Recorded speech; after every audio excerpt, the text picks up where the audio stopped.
Hello, my name is Wes Tillett, Executive Director of Lafayette Urban Ministry. LUM is in the business of positively impacting lives. We're celebrating our 50th birthday this month, and I'm highlighting some ways that LUM has positively impacted lives for 5 decades. Hope you enjoy this video. Thank you. LUM has made a night and day difference, really a life and death difference for many people in this greater Lafayette community in the last 50 years. You think of the homeless services, you think of financial assistance, think of children that have been nurtured and encouraged, think of programs that no longer exist, that's met people where they really needed to be met. Lafayette Urban Ministry has adapted to those needs over the last 50 years and helped tens of thousands of people. LUM has evolved a lot in 50 years through a variety of programs. LUM originally was focused on transportation issues related to aging and concerns for urban youth. We don't do much for people with aging anymore. We don't do much with transportation anymore.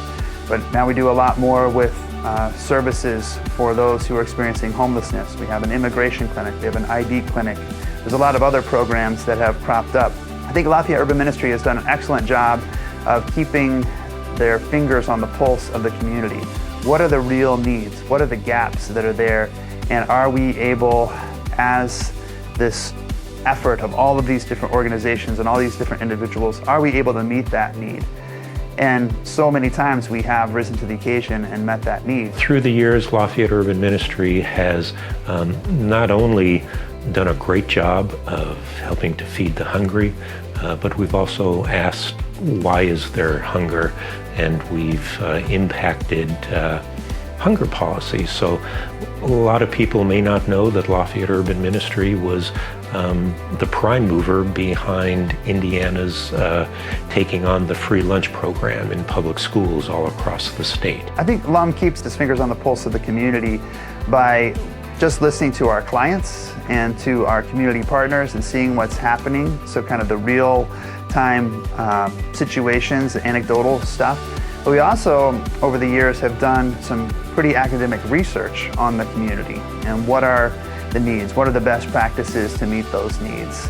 Both the anecdotal and the academic kind of make a potent combination so that LUM is able to address needs in a way that make a significant difference. LUM is not a discussion society. We don't sit around and talk for years and years and years about whether we should do something. We see a need, we think we know how to impact it and make it better, and if it needs to be changed down the road, well then we alter it down the road a little bit. Lafayette Urban Ministry is not afraid to stop doing things. We don't do clothing anymore. That was a big part of what Lafayette Urban Ministry did, because there are others in the community that are doing clothing and giving out clothing and doing it better than we did. So when we see that need is now being met in other places, we're happy to say, bless you, keep running with that, and we're going to try to keep our eyes on the things that really need to be done that no one else is doing. I have every faith that the leadership that's there now, both on the staff level and the board level, will continue to act out of a place of faith. It will come from a place that will give that cup of cool water and that crust of bread, but it will also challenge the powers and principalities of whoever's around 50 years from now. If you look at the last 50 years of Lafayette Urban Ministry, and the tens of thousands of people that have helped, the millions of dollars that have been given, the literally tens of thousands of volunteers, hundreds of thousands, if not millions of volunteer hours that have been poured in, helped, the millions of dollars. It's kind of staggering to think about those statistics. Yet, all of those statistics are focused on helping the one. No, there are real live human beings that are precious and loved and gifted that need a helping, loving hand.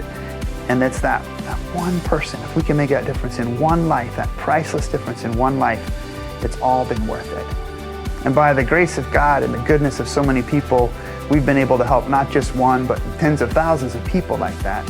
But I always want us to think outside of just the numbers and stats and kind of this abstract stuff, to realize that's a real child that's been helped. That's a real single mom that's been encouraged. That's a real family that's been helped through a difficult situation. That's a real person experiencing homelessness who now has a full belly and a safe place to sleep and a better chance at making better decisions in the next day.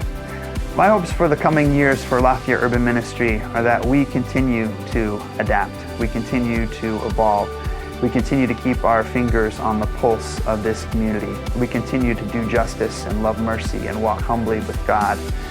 We start new programs where the community needs them. We proudly and respectfully retire some programs that are no longer needed. We try to serve this community in a way that is full of love, that is self-sacrificial, self-giving kind of love, that is empowering to people. I want to see us continue to tackle basic human needs and uplift the people of Greater Lafayette.